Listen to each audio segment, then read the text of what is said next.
আসসালামু আলাইকুম প্রিয় দর্শক, কেমন আছেন সবাই?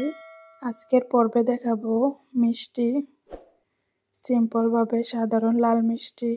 তার জন্য এখানে আমাদের উপকরণ লাগবে প্রথমে 2 কাপ গরুর দুধ, হাফ কাপ ময়দা, half table spoon baking powder.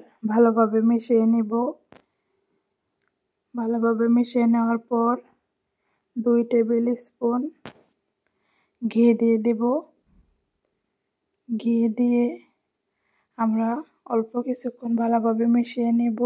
যখন এইরকম একটা মুঠো হবে তখন বুঝতে হবে আমাদের ঘি পরিমাণ ঠিক আছে।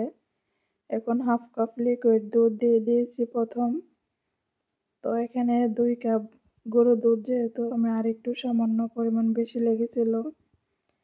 এই তো আমি 5 মিনিট রেস্টে রাখার পর এখন একে একে ভালোভাবে হাতে ঘি মেখে মিষ্টিগুলো বানিয়ে নিব।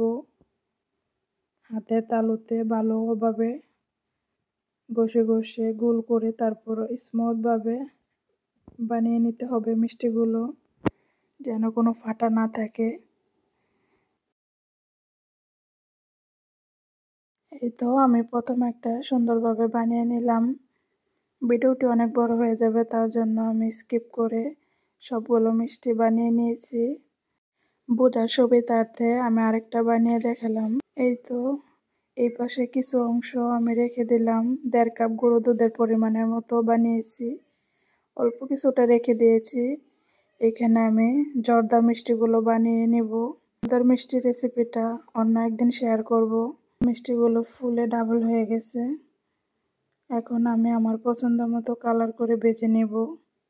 তো ফাইনাল এই কালারটাই আমি রাখবো।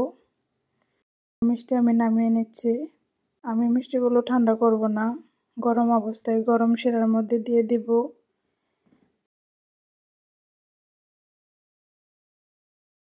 দেওয়ার পর ঢেকে দিব। বলক ওঠা পর্যন্ত অপেক্ষা করব। এই তো বলক চলে আসছে। আমি এইভাবে 10 মিনিট রেখে দেব। রেখে দেওয়ার পর ঠান্ডা হওয়া পর্যন্ত অপেক্ষা করব। ঠান্ডা হয়ে যাওয়ার পর আমি একে একে মিষ্টিগুলো বক্সে ভরে রেডি করে নিচ্ছি নেওয়ার জন্য। এই তো এইখানে সবগুলো মিষ্টি, দেখতে মাশাআল্লাহ কত সুন্দর হয়েছে। আমি এই মিষ্টিগুলো একটা দাওয়াত ছিল, সেই বাসায় নিজের হাতে মিষ্টিগুলো বানিয়ে নিয়ে গিয়েছি।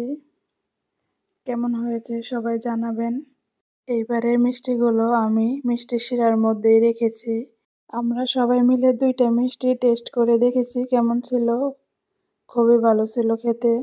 বাকি সবগুলো নিয়ে গিয়েছি। আমার হাজব্যান্ড, আমার বাচ্চারা খুবই পছন্দ করেছে। এই তো ফাইনাল লুক। ভিডিওটি দেখার জন্য অনেক অনেক ধন্যবাদ। ফিরে আসবো নেক্সট কোনো ভিডিও নিয়ে।